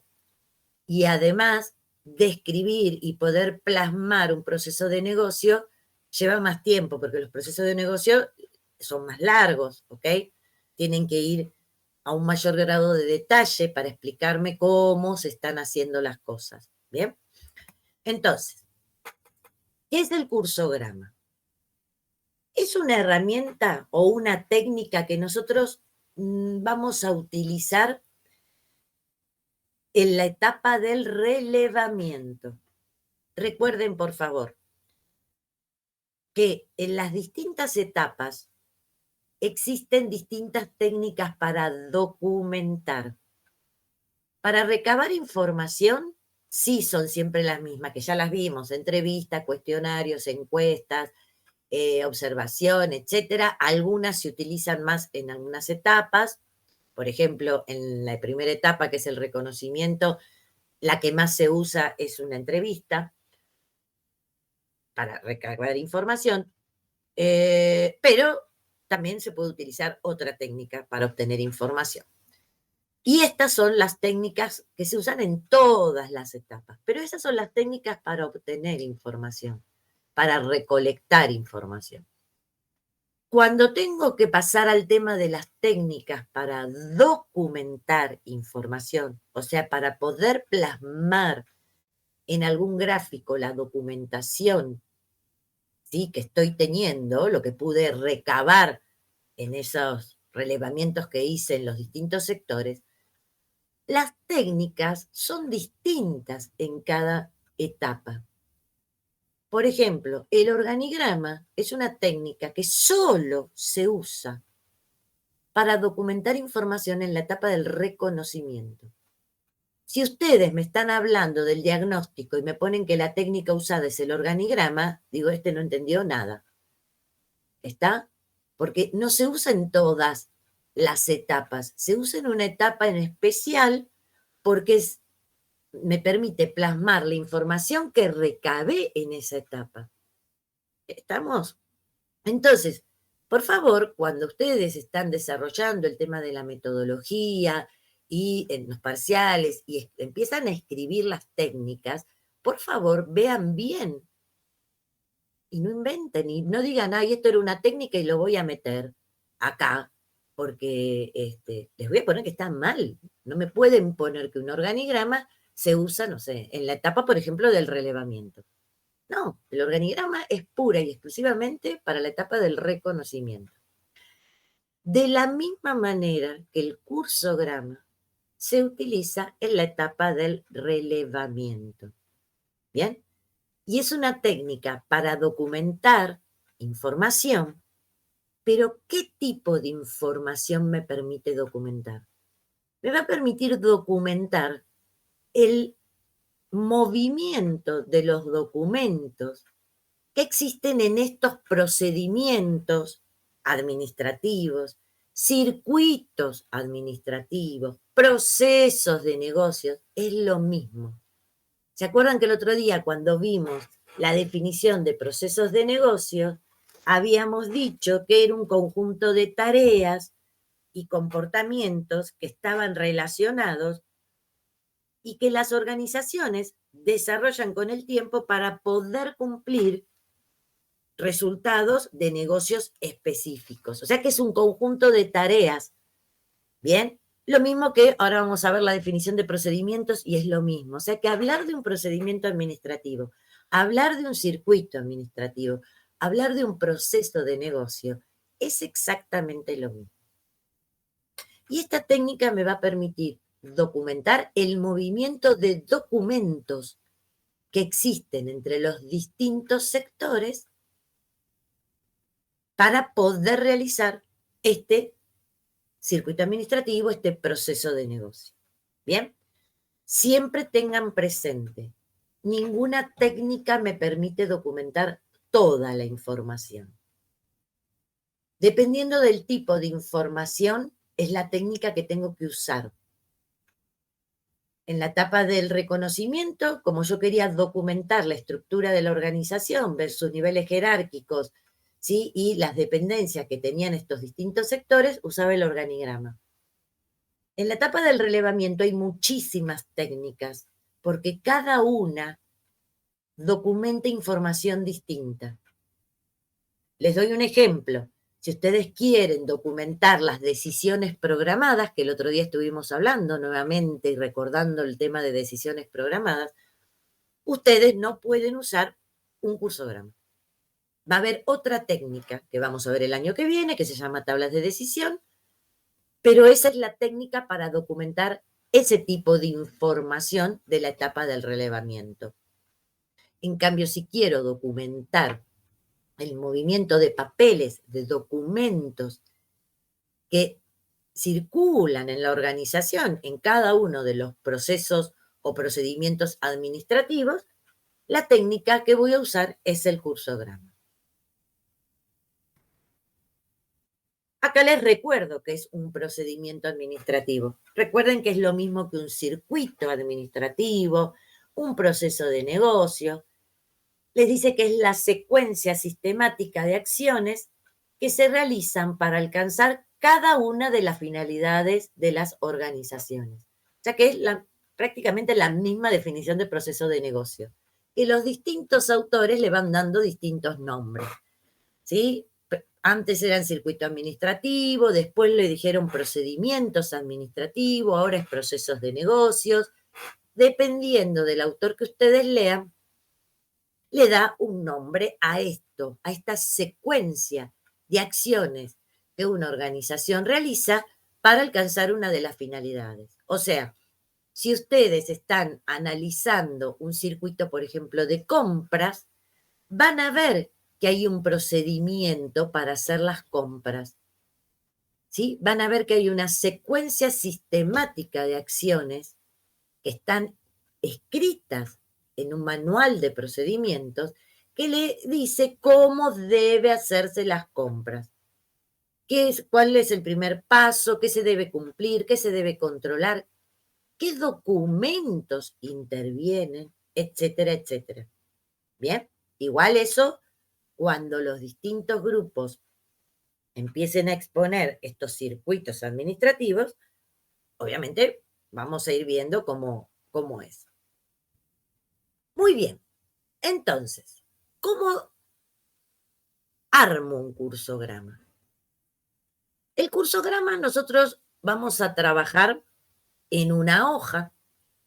Obviamente esto sí lo estamos haciendo en forma manual, si no, ustedes usarán el software, que los chicos lo hacen siempre en el Lucidchart, donde voy a poner tantas columnas como sectores haya detectado que intervienen en este circuito administrativo que estoy analizando, en este proceso de negocio. ¿Bien? Entonces, supónganse que detecto que los sectores que intervienen en mi circuito administrativo son caja, ventas, compras, tesorería, etc. Entonces, a medida que voy detectando estos sectores, los voy poniendo en una columna. ¿Bien? No importa el orden. A lo mejor alguien pone primero ventas y después caja. Lo importante es poner por cada columna, ¿sí?, uno de los sectores que he detectado. Ahora fíjense bien y piensen, si yo estoy, por ejemplo, trabajando en un circuito, no sé, de compras, no intervienen solo sectores internos de la organización. Intervienen también sectores externos a la organización, al cual yo le tengo que mandar papeles, documentos, ¿sí? Por ejemplo, un pedido de cotización. Si yo quiero comprar algo, le tengo que mandar a mis proveedores que me digan cuánto me sale ese producto. Entonces, también van a existir sectores externos de la organización. Por convención, fíjese que acá no hay ningún sector externo. Un sector externo sería un cliente, un proveedor, algo que es externo al proceso administrativo que estoy analizando. ¿Bien? Que habitualmente son otras organizaciones.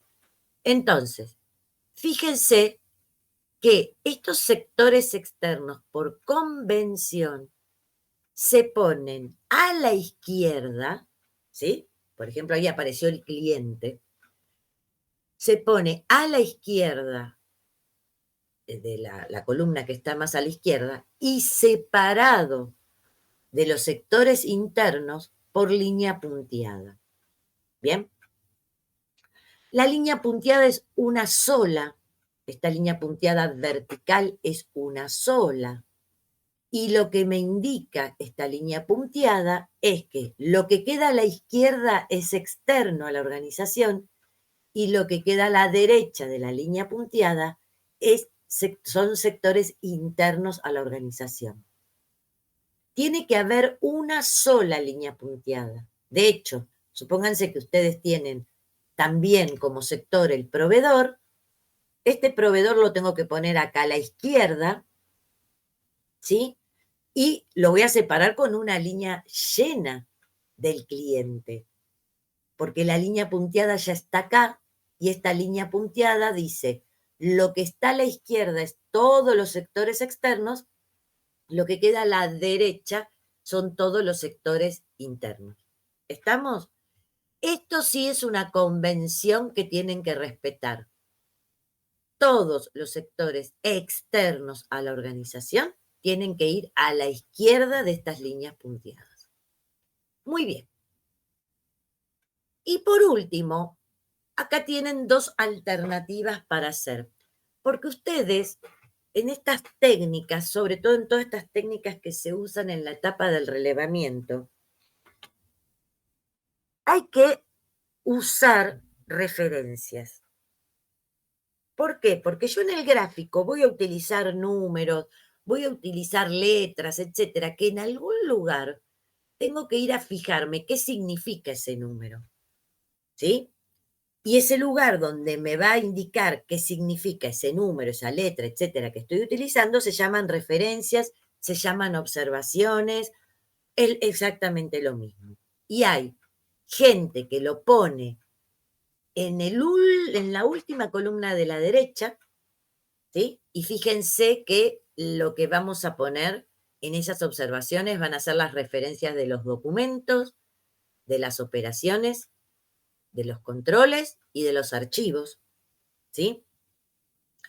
Pero van a ver que muchas veces, y yo les recomiendo que usen una hoja aparte. ¿Por qué? Porque ustedes van a tener que estar dibujando acá adentro, ¿sí? Sobre todo cuando están haciéndolo en manual, el día del parcial, etcétera. Ustedes tienen que ir dibujando, va a ir dibujando las cosas adentro de las columnas. A ver, si ustedes usan, piensen en un papel, ¿no? Que obviamente cuando lo trabajen en papel lo tendrán que trabajar en forma paisada. Si ustedes usan una columna para las observaciones, ¿cómo le quedan el resto de las columnas? Apretado. Más chiquitas, ¿sí o no?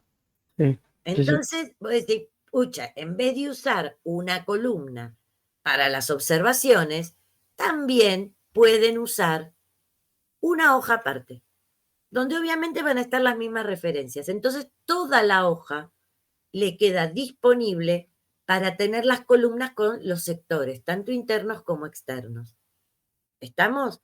Fíjense, en las observaciones, tanto si lo hacen en una columna como si lo hacen en una hoja aparte, figuran siempre los documentos, operaciones, controles y archivos, que esos son las referencias que voy a tener que traer a esta hoja.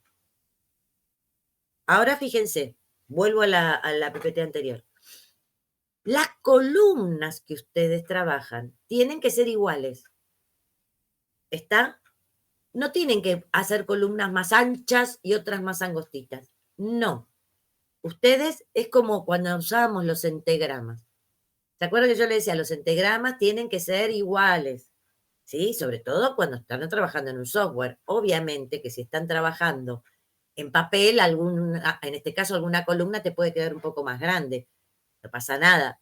Pero cuando ustedes estén utilizando un software, ustedes van a tener que fijar el ancho de la columna y todas las columnas van a tener que ser iguales. Y adentro de esas columnas es lo que vamos a trabajar. ¿Estamos? Así que esta es la plantilla, es lo que yo llamo la plantilla, donde voy a empezar a realizar mi cursograma. Y esta es la disposición establecida de los sectores que intervienen. Una línea punteada en la columna me va a indicar que lo que queda a la izquierda es externo a la organización y todo lo que está a la derecha son los sectores internos a la organización. Y estos sectores que ustedes van poniendo acá en las columnas los pueden ordenar como ustedes quieran. No hay establecido que haya un orden. Lo importante es que estén todos los sectores. ¿Estamos? ¿Bien? ¿Quedó claro cómo es la plantilla que vamos a trabajar? Sí, profe. ¿Sí? Sí, sí. Observaciones tienen que estar sí o sí, ya sea en la última columna de la plantilla que están utilizando o en una hoja aparte. Yo siempre les recomiendo, si están trabajando, por ejemplo, en el parcial, que van a estar trabajando en papel, les recomiendo una hoja aparte, así les queda más espacio en el papel para que puedan hacer su dibujo. Muy bien. Ya tengo la plantilla. Entonces vamos a ver la simbología que vamos a utilizar. Obviamente, lo primero que les voy a mostrar es cómo vamos a graficar los documentos. ¿Cuál es la simbología de los documentos? Porque les dije que esta técnica lo que hacía era documentar, ¿sí?, el movimiento de papeles, de documentos dentro de la organización. Hoy en día vamos a poner en claro algo. Existen documentos físicos y documentos lógicos, ¿sí? O sea, hay documentos en papeles, sigue habiendo documentación en papeles en las organizaciones, pero también se incorporó la documentación lógica, ¿bien? Entonces, esta técnica apareció cuando solo había documentos físicos y después se ayornó a la documentación lógica y al uso de computadoras. Entonces vamos a arrancar con la parte física. Vamos a ver cómo voy a documentar un papel, un documento físico. ¿Bien? Estos documentos son los documentos que aparecen en cualquier proceso de negocio, en cualquier circuito administrativo. ¿Bien? Las facturas, los remitos, los recibos, etc. Tiene siempre que haber un documento que respalde lo que estoy realizando. ¿Bien? Entonces, un documento físico se representa con un rectángulo. ¿Bien? Fíjense que este rectángulo es vertical, ¿ok? también lo pueden representar con rectángulos horizontales. En vez de estar paradito, que esté acostado. Nosotros vamos a usar el vertical. Quizás yo después si algún día, que creo que sí, tenemos alguna clase presencial, sí, para septiembre, dentro de un mes más o menos, medio de septiembre. Yo en el pizarrón van a ver que los uso achatados. ¿Por qué? Porque me quedo sin pizarrón para armar un cursograma. Pero es lo mismo, la convención dice que tiene que ser un rectángulo. Ahora, si usan estos rectángulos que son verticales, bien, por favor, en todo el cursograma, el documento lo tienen que dibujar de la misma manera. Si lo usan horizontales, en todo el cursograma, lo utilizan de la misma manera. ¿Está? Bien. ¿Qué pasa? Yo sé que cada uno de estos rectángulos representa un documento. Entonces le tengo que poner el nombre del documento. Y acá es donde vamos a empezar a usar las observaciones, porque yo no voy a poner el nombre del documento adentro del rectángulo. Yo dentro del rectángulo lo que pongo es una letra que me identifique al documento. Habitualmente es la primera letra. Por ejemplo, lo llamé R, pero tengo que en observaciones, como ven acá, ir y en el ítem que decía documento, poner que R significa recibo. ¿Está? Yo supónganse que aparte del recibo trabajo con los remitos. ¿Cómo llamarían al remito? ¿Le pueden poner la letra R? Ya está usada, ¿no? Ya está usada. Muy bien. ¿Y qué se le ocurre? ¿Cómo pondría? RM o R minúscula, ¿no? No, es lo mismo en mayúscula o minúscula, ¿eh? ¿Y RM de remito? O RM de remito, RE, uso la segunda letra. También. RE, ¿bien? Lo que no... ¿Y pero RE no también sería recibo? No, porque usted cuando viene a observaciones, para eso está. Ah.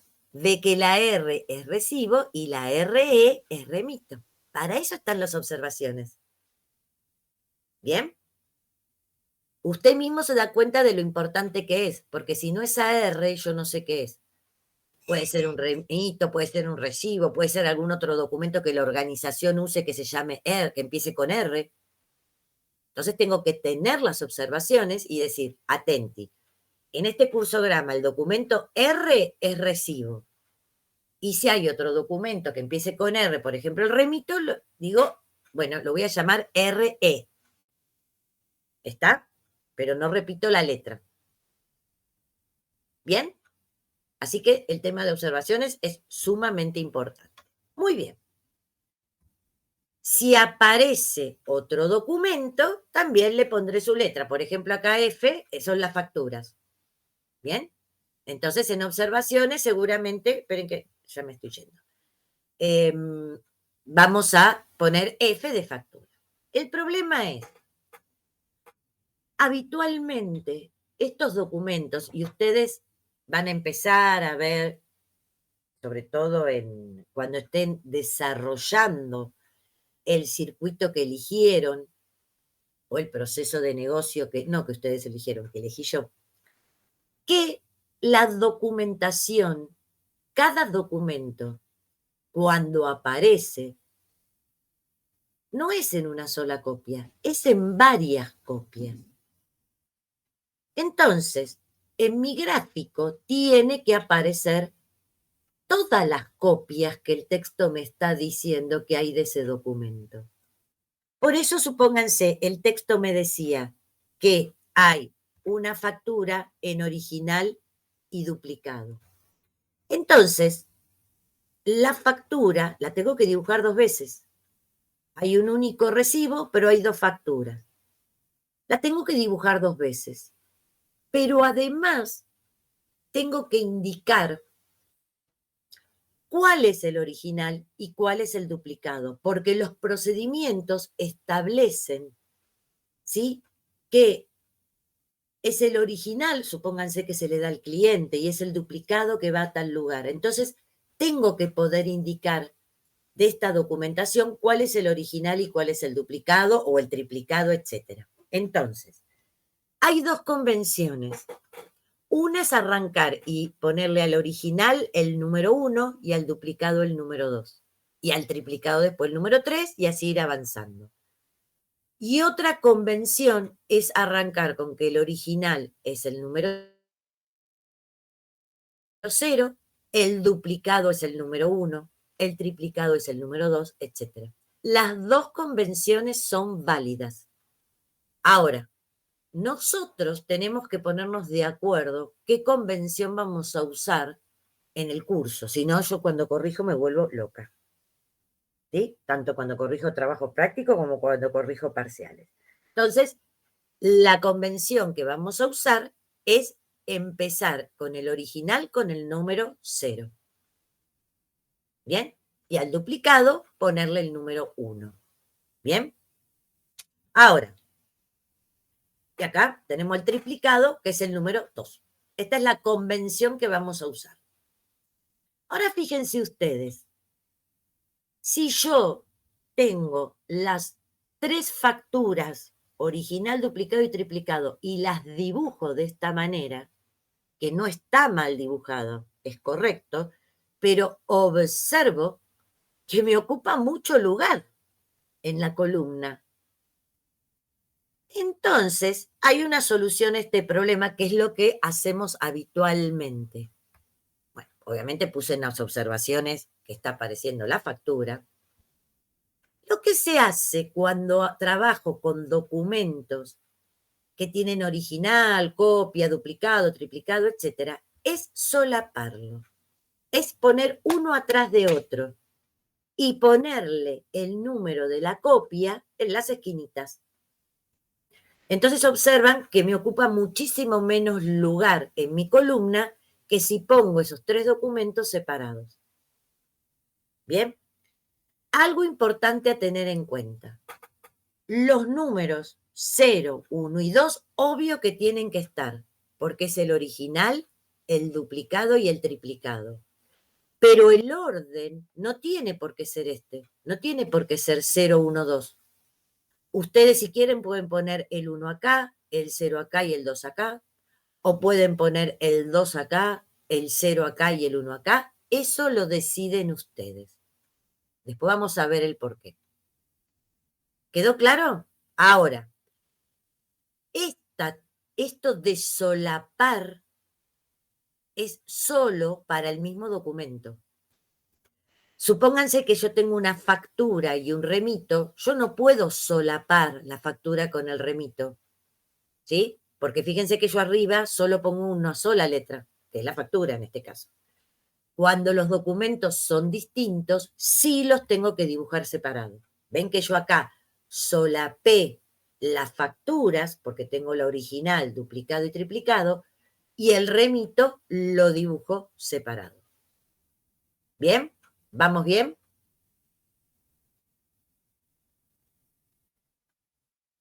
¿Están ahí o todavía o no? Sí, profe. ¿Sí? ¿No está dormido claro. nada? No. Bueno. No. Sigo. Acá, miren, le estaba mostrando. Así está correcto. Si alguien me solapa la factura con el remito, ¿esto cómo está? Mal.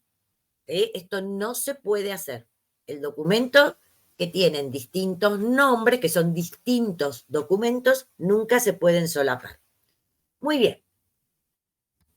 Ahora estos documentos yo les dije que se mueven. Recuerden que estoy hablando de documentos físicos, papeles.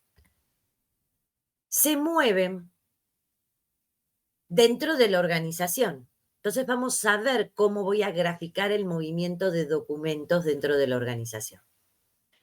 Siempre son con líneas llenas, ¿sí? Y supónganse, tengo el documento, recibo, y lo quiero trasladar al sector B. Entonces, la manera de graficar este movimiento de documento es bajo una línea, traslado hacia el sector que quiero llevarlo, que puede estar a derecha o a izquierda del sector donde está el documento, vuelvo a bajar y tengo que sí o sí volver a copiar el documento que trasladé. Esto es fundamental porque si no, pierden el documento en el camino.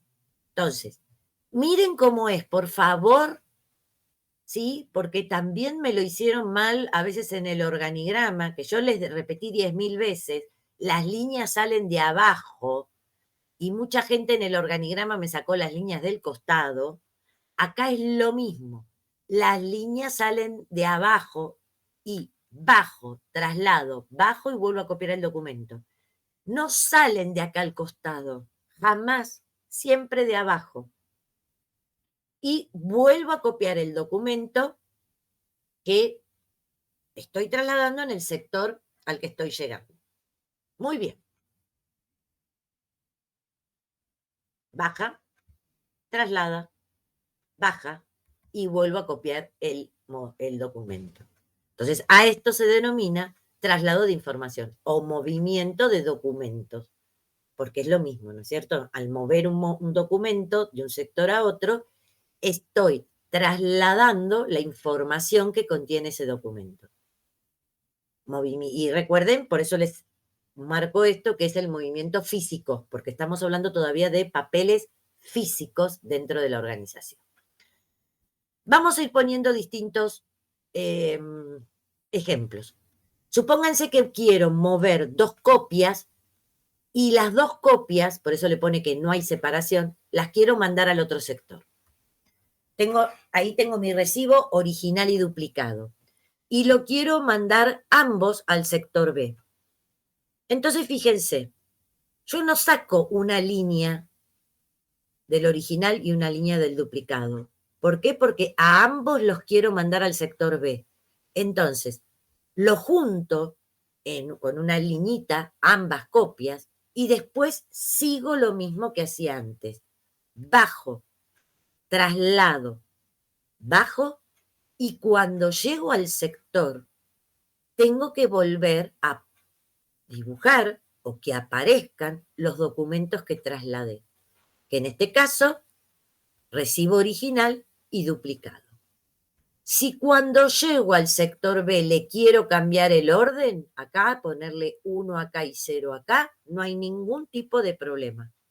Pero los documentos tienen que volver a aparecer. Entonces, ¿qué pasa si quiero mandar 2 copias al mismo sector? Lo junto con este palito. Y después sigue exactamente de la misma manera. Sigo. ¿Qué pasa si quiero mandar ahora estas copias, pero una a un sector y otro sector? Entonces, fíjense, tengo el sector B, factura original, duplicado y triplicado. Entonces, quiero mandar la original y la duplicado al sector C, porque es lo que me dice el texto. Entonces, fíjense que junto, baja, traslada, vuelvo a bajar y copio los documentos que llegaron. Y ahora me dice que el documento 2, o sea, la factura triplicada, hay que mandarlo al sector A. Entonces, fíjense lo que hago. Solo agarro la 2, bajo, traslado, vuelvo a bajar, ¿sí? Y copio el documento que trasladé. ¿Cuál es el problema que están detectando acá? Que hay que evitar en todo momento. ¿Qué pasa con este traslado de documentos? ¿Qué hay que evitar? Que acá hay algo que está mal. ¿Que se crucen? Se cruzan las líneas. Sí, señor, se cruzan las líneas. Las líneas no se tienen que cruzar porque ensucia el gráfico. ¿Cómo se les ocurre solucionar este problema? Cambiamos el orden de las copias. Cambiemos el orden de las copias. Mire. Pongamos 0, 1 o 2, invertir. Primero les dice que una de las soluciones es invertir el orden de las columnas. ¿sí? Y otra, que fue lo que se hizo acá. Porque es una de las soluciones, invertir el orden de las columnas, que es más complicado. ¿Por qué? Porque ustedes la plantilla, es algo que me olvidé de decirle al principio, no van a usar una única plantilla, porque los cursogramas son largos. Entonces a lo mejor van a usar varias hojas y en cada hoja tienen que estar la misma plantilla, exactamente la misma. Supónganse que ustedes están trabajando en la hoja 4 y detectan un nuevo sector en la hoja 4. ¿Qué tienen que hacer en las demás hojas? Agregarlo. Agregarlo. Muy bien. Ahora usted está en la hoja 4 y cambió el orden de las columnas para solucionar este inconveniente. ¿Qué tiene que hacer en las demás hojas? También cambiarlo. Cambiarlo, pero usted tenía dibujos ahí. Entonces, es una solución, pero es la más complicada. No obstante, es una solución. Fíjese, yo acá cambié el orden de los sectores. Puse acá el C y puse acá el A. Y fíjense que el original y el duplicado va al sector C. Fíjense que la junto, bajo, traslado, bajo y vuelve a salir el documento. Y la 2 la estoy mandando al sector A. Solucioné el problema de que las líneas se crucen. Pero la más fácil es invertir el orden de las copias. Entonces, fíjense que los sectores los dejo igual, A, B, C. Y lo que le cambio es el numerito acá. Y era el original y el duplicado, lo juntaba y lo mandé al sector C. Y el triplicado lo mando al sector A. Y ahí solucioné el problema de que las líneas se crucen. ¿Estamos? O sea, siempre lo primero es ver de cambiar el orden de las copias. Lo segundo es ver cambiar el orden de las columnas. Profe, sí. Si cambiamos el orden de las copias, ¿también tenemos que cambiarlo en las otras hojas? No. Ok. No. Es más, usted venía acá trabajando con estas copias y lo cambia acá el orden. Lo importante es que sea el mismo. De hecho, ¿se acuerda que yo les dije? Usted acá lo tiene como 0,1. Si quiere, cuando lo manda acá, lo puede poner como 1,0, porque así se evitan que las líneas se crucen si lo quiere mandar el 0 para un lado y el 1 para el otro. Mientras estén los números, no importa el orden en que ponga las copias. ¿Ok? ¿Qué pasa si no solucionan el problema de que las líneas se crucen? Ni cambiando el orden de las copias, ni cambiando el orden de las columnas. Bueno, hacen el cruce y le ponen un puentecito. ¿Está? ¿Vieron la pancita? Pero, bueno, eso es el caso extremo de que no lo puedan solucionar. ¿Bien? Perfecto. ¿Qué pasa si quiero mover dos documentos juntos que son distintos? Es decir, que están separados. Supónganse quiero trasladar la factura y el recibo del sector B al sector A, se juntan de esta manera. Bajo de cada uno de ellos la línea, lo junto, traslado, bajo, y cuando llego, vuelvo a copiar cada uno de los documentos. Si a ustedes no les sirve que la factura esté de este lado y el recibo esté de este lado, cuando llegan al sector A, los pueden invertir. Poner el recibo acá y la factura acá. Pero tienen que estar los dos documentos. Por favor, que esto es uno de los errores típicos que cometen. No vuelven a copiar los documentos cuando llegan a el determinado sector. Bien. Obviamente siempre tenemos las observaciones. Listo. Vamos a quedar, háganme acordar, anoten, porque me voy a olvidar. Pongan destrucción, así la semana que viene arranco a partir de ahí. ¿Está? Hasta acá quedó bien claro, ¿no? Recién arranco, porque hay mucha simbología. Nos va a llevar a lo mejor la clase que viene completa ver el tema de la simbología. ¿Vamos bien hasta acá? Sí, sí. Sí, sí, profe. Bien, claro. Muy Sí, bien. sí. Igual, fíjense que se les tiene que haber habilitado en el aula virtual, todavía no, porque está, no sé qué le pasa. Sí, ahí se habilitó. Ah, ¿ustedes se le habilitó? A mí se me quedó colgada. Mire, a mí se me colgó.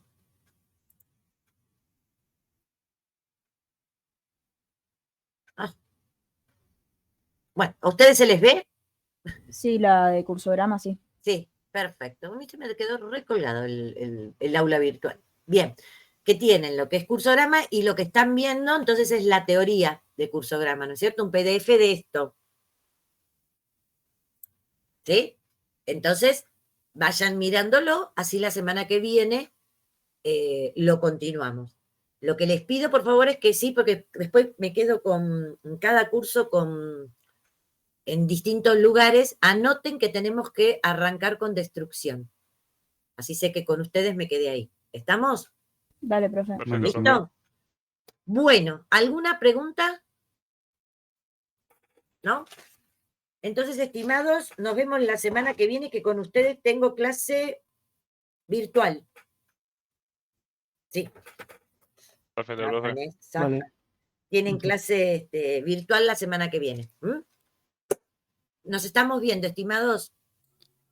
Buena semana, Buena profe. semana. Chao, hasta luego. Gracias.